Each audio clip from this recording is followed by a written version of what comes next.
And we're live. Welcome to this session on Turn Your Next Presentation into a TEDx Talk.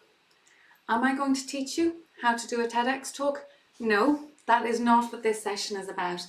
This session is all about how we take learnings from those amazing speakers on TED.com and how we use some of those ideas to influence with our own presentations at work.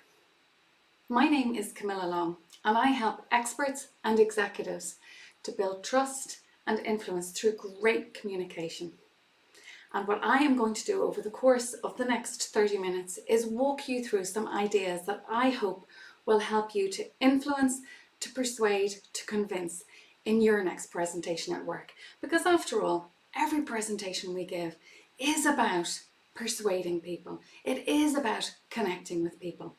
It's about helping people to see things differently. Just imagine if you worked in town planning, for example, or digital transformation. That's all about a mindset shift. Or maybe you're in the business of persuading others. So perhaps you're persuading your boss to invest in a new project or a new initiative, or if you work in sales, well, you're out persuading your clients to buy your products and services all the time. Or imagine you're a healthcare worker, or you work in a school, or you work in HR. Well, that's an exercise in communication to help people very often to see themselves differently. And look, convincing people is not easy. And let me share a little story from my life that really helped me to learn that. I was in my first year at university and I signed up for the University Outreach Society. Now, the Outreach Society was about students from my university going out into local schools and offering tutoring to the students there. So for me, that translated into every Tuesday evening, myself and 3 friends got on a bus and we crossed town from where our university campus was located right into Dublin city centre. Now, pretty gritty part of town. In fact, so much so that one evening we were walking down from the bus and somebody darted out from a side street and grabbed my friend's bag. We picked her up and dusted her down, and by the time we arrived at the school, she had to walk into the classroom and say to her students, "Look, I have no homework for you today, my bag was just stolen." And of course the following week she turned up in the classroom. What was sitting on her desk? But the bag. So the bag was there, the homework was there, no wallet of course, but she did get the homework back. And over the course of my 4 years at university, I did that every week. So it was when in 3rd year, my friend persuaded me to go along to an event one evening. She really wanted to go down there because there was a boy that she fancied there, and I thought, well, I'll go along and keep her company. And it happened to be a fundraising event. It happened to be about a fundraiser for the National Children's Hospital. I didn't go along planning to get involved, but as the evening progressed, the position of schools officer came up. And I thought to myself, well, I've been in and out of schools for 3 years. I can do that. And my job then was to find local schools who would support our fundraising initiatives for the local children's hospital. So, shooting fish in a barrel, you might think. What's not to love? Who's not going to support a children's hospital fundraiser? And I put together my ideas and I got in touch with schools and I lined up a roadshow, a week-long roadshow of, I think, 2 schools a day where I was going to go in and take part in the school assemblies and persuade them to come on board. I realised very quickly that all of that experience that I'd built up with my students over 3 years came to nothing. I don't know how many of you watching today have spent time in schools or have had the pleasure of sitting in an assembly. I can tell you, a bunch of 16-year-olds with their arms folded, with their friends on either side of them, looking at you on the stage, pretty vulnerable. It's a tough crowd. So after the first presentation, I realised, right, that's not going to work. I'm going to need to tweak this to convince people. And look, by the time the week progressed, I think by about Wednesday, I'd got it right and we started to get some sign-ups. By the end of that fundraiser, we had raised over £30,000 for the Children's Hospital, and a large part of that had come from the schools. But the point about all of that was that I had so many skills that I had built up, but really it was actually about identifying what my audience needed, the audience that was sitting in front of me. Convincing people is not easy, and it's all about getting inside their head. Because any presentation that you deliver at work, it's never about just informing. It's always about influencing people. It's always about encouraging behaviour change. It's always about helping people to see things a little bit differently. So by the end of our session today, I'm going to give you 5 ideas, all taken directly from TED.com, that I think are going to help you to influence and persuade with your next presentation. And to do that, let me go right back to the start here and see what we need to do. This is really the first place to start. The first place always is your audience. Now, very often at work, if you're standing up to do a presentation, you're presenting to colleagues, people that you've worked with closely for a long period of time, people that you know very well. You know their biases, you know their preferences, you know the types of things that you can say that will encourage them to think differently about your ideas. But what happens when you stand up in front of an audience of strangers or people that you really don't know so well? How can you persuade? How can you influence when you know nothing about them? Well, that's where there are a few ideas that I think can help you. When you have something that really matters to you, how do you take that idea and help them to care about it too? So really what we're talking about here is taking your topic. Might be buy my stuff, it might be here's a project update, here's a delivery plan. How do you take that topic and turn it into an idea? A delivery plan is a topic, but the impact that that delivery plan is going to have on the end user, on the customers, on the clients that it's there to support, now that's an idea. A project update, for sure it's a topic, but the progress that you've made, the amazing steps that you've taken towards completing that project, or the stumbles or the challenges that you've run into along the way, now they have the making of a great idea. So think about your topic, put yourself in your audience's shoes and think, how do I make them care about this topic just as much as I do? And to do that, there's a couple of ways that you can think about your idea. One is the concept of giving your audience a gift. So if you're standing there, if you've learned something new along the way, if you've had new insights as a result of the experience that you have, that's where you can package up your topic and turn it into an idea where you're helping your audience to see their world differently.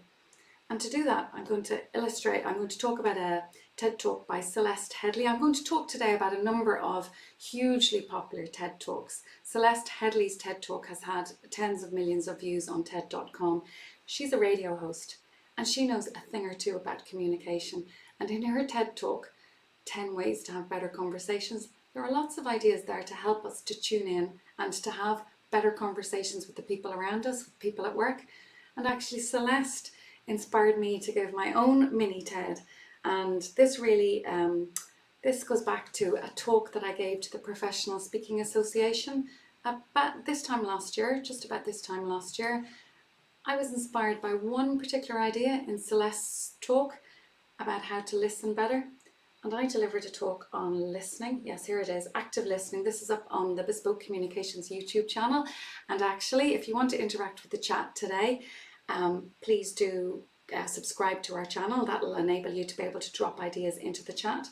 This particular talk on active listening was inspired by Celeste Headlee's talk, and here it is here, the active listening, your secret career accelerator.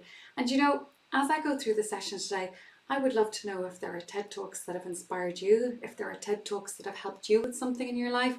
Have you been given a gift by any talk on TED.com? Do drop that into the chat. It would be really interesting to see if we get some new ideas coming through. There's a little delay there, so as you're doing that, I'm going to keep going with the ideas that I want to share with you today. Celeste's TED Talk is very much about taking her experience as a radio host, packaging that up into some simple, easy to digest ideas to help her audience. She's really handing her audience a gift. And I can think of, gosh, tens of TED Talks that have done that. Simon Sinek's widely watched TED Talk, How Great Leaders Inspire Action. I think many of us too might have tuned into Amy Cuddy's TED Talk about your body language being your superpower. There are any number of TED Talks that help us to think about the challenges and the obstacles that we need to overcome in our life and to look at those differently. You can do that for your audience, even with your project plan. Think, based on the learnings that I have got from this particular subject area, how can I help this audience in front of me? So one way to think about your talk is a gift. But of course, not every presentation is a gift.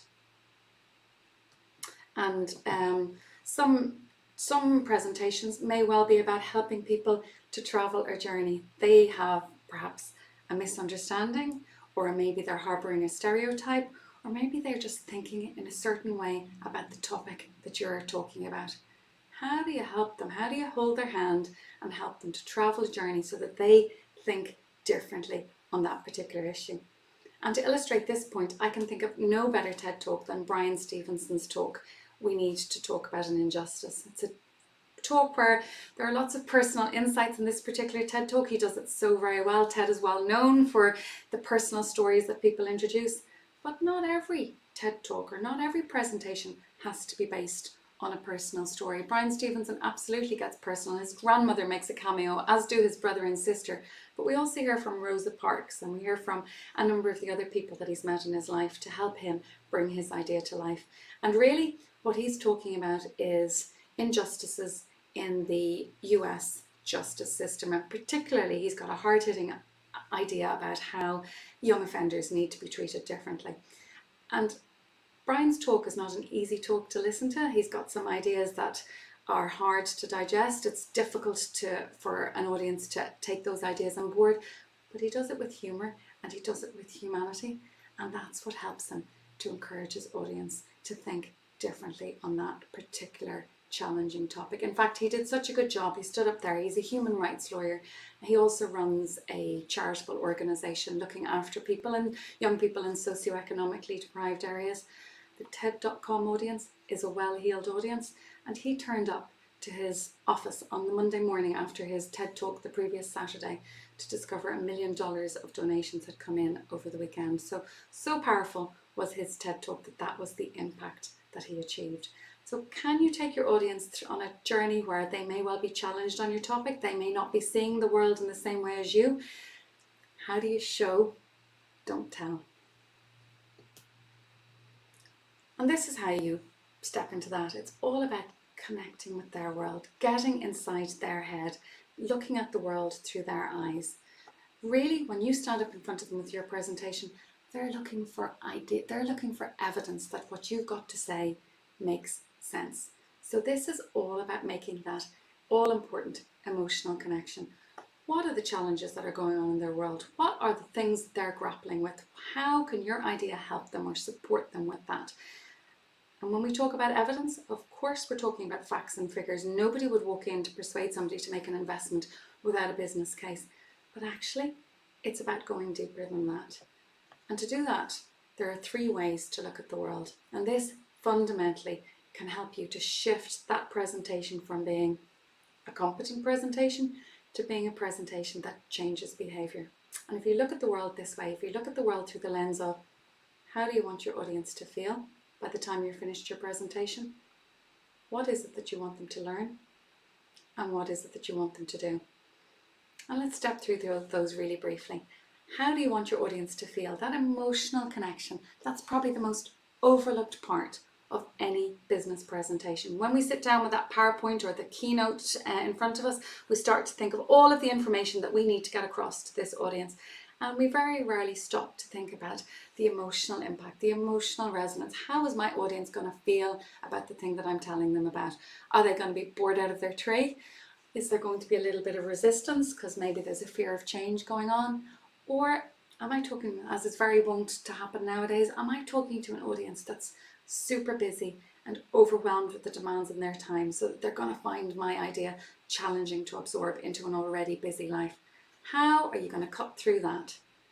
Anxiety, fear of change, overwhelm, apathy, I just don't care. The only way you will cut through those emotional barriers is if you make your audience feel something. So that emotional connection is key.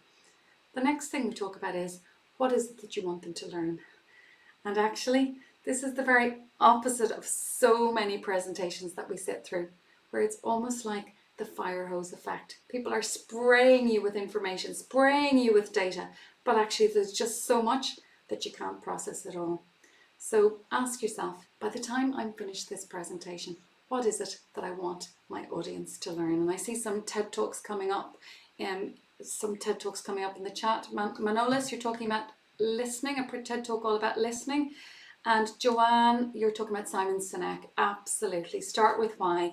How great leaders inspire action. And I think that TED Talk's been watched 60 million times at this stage. So what is it that you want your audience to learn? Simon Sinek took what potentially could have been a very complex idea and distilled it down into a really simple concept. Start with why. Why should this matter to your audience? And that, start with why, will get you away from that fire hose effect of, oh my goodness, I am just drowning in information. I've been along to several conferences recently. Isn't it just amazing to be back in the room? And I have sat in audiences where I have undoubtedly got an expert in front of me on the stage. They are so knowledgeable on their topic, but there literally is so much information coming at that audience that they're never going to be able to act on it all. So think, what's the one thing, and how do you weave an invisible red thread throughout your presentation so that it just leads them to that learning goal? And then of course at the end, this is really where actually all of our presentations need to start. What is it that I want my audience to do by the time I'm finished? Now, if we go back to our gift and our journey ideas, if you're giving your audience a gift, are you looking for behaviour change? Do you want them to think differently about themselves? If that's your focus, think really hard and make sure you keep coming back to that behaviour change, that mindset shift. What is it that I want them to do? Or maybe you're taking them on a journey and you're simply starting to move their mindset so that you're getting them ready for the next big idea. They are harbouring a misconception. There's something going on in their world and they're thinking in a different way to you about it, and you really want to bring them over to your side of the fence. Well, look, the very best way that we can possibly do this is to actually think about those moments in our life and to actually start to share some experiences. They may be personal experiences, or they may well be experiences from the workplace or experiences from your competition. But think about those moments that have had an impact on you, because if we go back to our learning goal, if they've had an impact on you, they can potentially have an impact on your audience. Think about the moments in your life, moments where you overcame a challenge, moments where you achieved a win, moments that surprised you, moments that made you laugh, moments that made you cry. They are the moments that will help you to illustrate your story just so very beautifully. And to do that, I'm going to talk about a couple of really great TED Talks that do that so very well. Chimamanda Adichie, author of Half of a Yellow Sun, absolutely a poetically wonderful TED Talk where she mines personal experiences from her life to talk about the danger of a single story. And really what she's talking about there is how our identity is shaped by experiences in childhood, and uses personal experiences to bring that entire story to life. In fact, Chimamanda's other TED Talk at TEDxEnniskillen, We Should All Be Feminists, uses the exact same approach, as you might expect from somebody who's such an accomplished storyteller. But she's mined moments in her life to help us to open a door on a world that perhaps we haven't shared, but that she wants us to develop an understanding of. Another TED Talk that I think is just fabulous, takes moments as well, but you know what? If sharing those personal moments, it's not appropriate, or maybe it's not comfortable for you, or it just doesn't lend itself to the delivery plan for the latest client, well, you know what? You can share experiences from your clients, from your co-workers, from the world around you.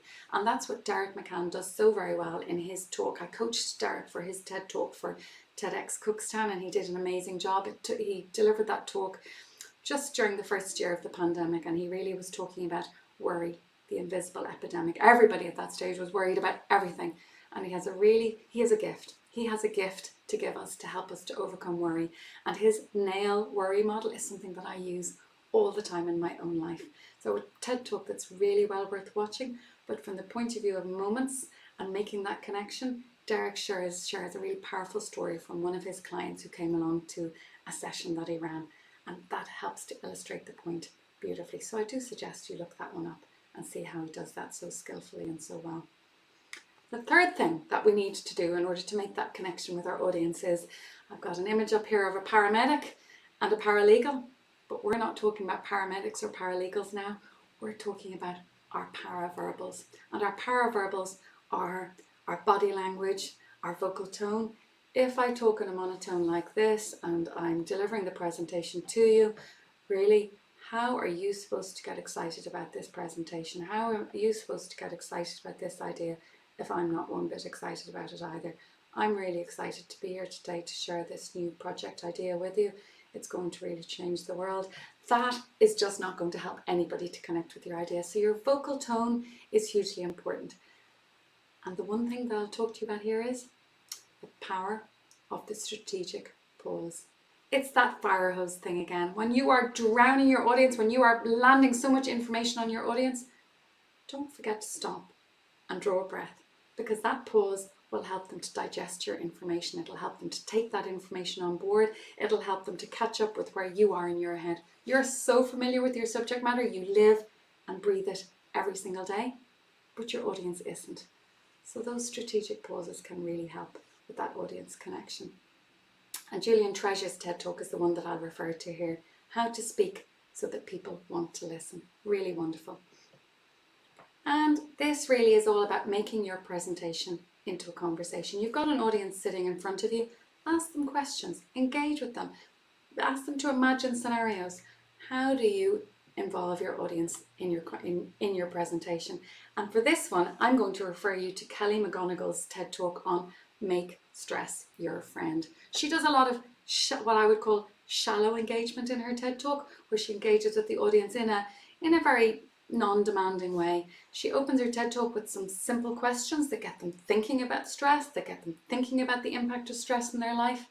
And then later on, she asks them to imagine scenarios where they might be stressed in order to bring them into her TED Talk. So she does a great job of making her TED Talk into a conversation. Watch that for a great exemplar.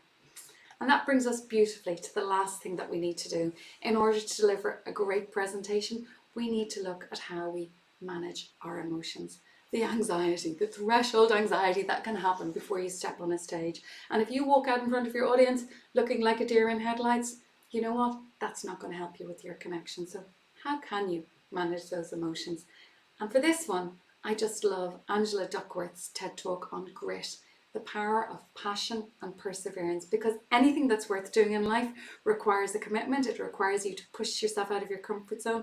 So those presentations to those high profile audiences, they are a challenge for you, but you will learn from them. And Angela in her TED Talk refers to the idea of a growth mindset. How, you know what, you may not stand up there and feel like you've delivered the best presentation on earth, but the only way that you get better is by starting. So you don't have to be great when you get started, but in order to be great, you do have to get started. So that's really what I'm talking about here, is learn from every single presentation. Put yourself out there, equip yourself with the skills, push yourself out of your comfort zone, and watch how you grow and expand your skill set as time goes on. And one thing that you can do that is so very helpful in this situation is to arrive in a situation of concentration, clarity, and calm. Because if those emotions are buzzing around all over the place, it's going to be really hard for you to focus on that audience that's in front of you. Remember, that was tip number 1, focus on your audience. And actually, if your mind is going crazy with anxiety, that's a hard thing to do. So it's good for us all to take a moment before our presentations and bring that threshold anxiety down so that we can be in the moment with our audiences. And to do that, I'm going to give you a very quick, simple breathing technique. And if you do this in the 60 seconds before you step up, before you stand up in front of that audience, I guarantee you it's just going to bring that anxiety level down, and it's going to bring your performance level up.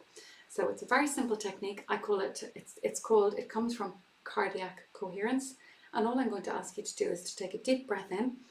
And most of us, when we take a deep breath, the chest puffs up. So I'm going to ask you to go deeper than that. And if you were to put your hand on your tummy, you would feel your tummy blowing up like a balloon. And I'm going to count you in for 1, 2, breathe in for 1, 2, 3, 4. Hold that breath for 1, 2, 3, 4. Exhale, 1, 2, 3, 4. 12 seconds. You do that on a cycle of 5 times, you will be in a state of calm by the time you step out in front of your audience. That is going to help you to deliver an amazing presentation. So in summary, my top 5 tips for you to turn your next presentation at work into something that's persuasive, influential, that helps you to make a connection with your audience, that has clarity of message, are first of all, think of your audience. Get inside your audience's head. Are you going to give them a gift? Are you going to bring them on a journey? Secondly, make that connection with your audience. The third thing we need to think about is actually your own performance. Watch that body language, watch that vocal tone, make sure that you inject the level of enthusiasm and energy that you feel about that project into your presentation. And if exuberance is your thing, if perhaps you find yourself being a little over exuberant at times, maybe for you it's about a little bit of restraint. Then the next place for you to look is turning that presentation into a conversation, getting your audience involved. And finally, see if you can't use some breathing techniques, some mindfulness techniques, just to bring yourself into the moment and take control of your emotions. Those top 5 ideas, all of them exhibited all over TED.com, will, I guarantee you, help you to deliver a convincing presentation the next time you stand up in front of an audience. If this has been helpful for you, if this is something that you think you would like to invest in, well, I am a communication coach. I help people every day to deliver presentations that help them to move their ideas along. And as part of that, I deliver a program called the Speakeasy Program. You can find details of that up on our website. Let me see, I will go to my website right now. So if you go to our website and you click on Speakeasy, third option down on our menu item here, and that gives you details of my personal Speakeasy coaching program. This is where I take small groups of people, no more than 10, usually about 8 people together in a room, and week on week we build up your skills in influential public speaking. I also offer one-to-one coaching as part of that program, and coming off that, my Speakeasy program, people have launched businesses, delivered TED Talks, influenced and persuaded their audiences to achieve promotions at work. Lots and lots and lots of life-changing things happen when you have the power to communicate your ideas with influence and authority. I hope this has been useful for you today. I hope that you've enjoyed the session. Thank you very much for your company, and I look forward to seeing you back here again soon. Take care. Have a great day.